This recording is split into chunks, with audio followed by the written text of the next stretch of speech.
kabishi, meron po akong i-interviewin na isang babaeng bigo. Tanong ko lang, ano pangalan mo? Josephine. Josephine ano? Perolino. Okay. Tanong ko lang ate, kamusta naman po ang buhay-buhay dito sa abroad? Masaya.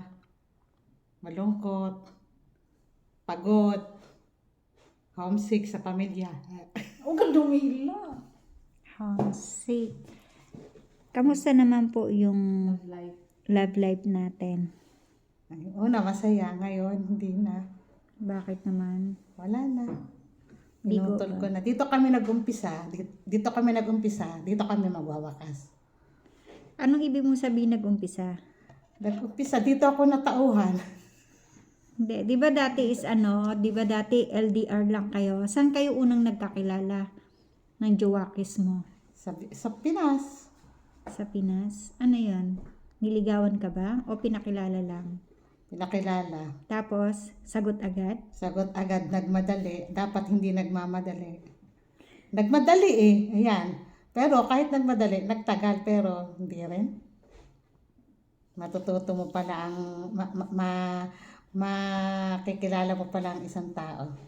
Anong lesson ang tututunan mo sa iyong pag-ibig? Huwag magmadali. Akong hanapin nila ngayon. Tapos, kung halimbawa, bibigyan ka ng isang pagkakataon na magmahal muli, anong una-una mong gagawin? I mean, Ano I mean?